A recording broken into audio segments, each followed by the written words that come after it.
Sveikas tamsta atvykęs iš Vilniaus į Kauną. Neseniai ir aš buvau Vilniuje. Liūdna dabar mūsų sostinėje.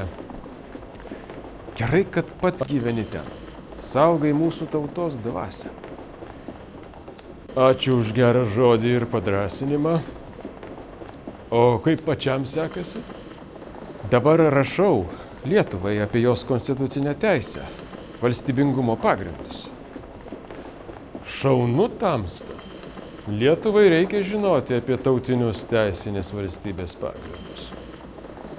Prasmingą darbą darai. Gera buvo tave susitikti. Man garbė.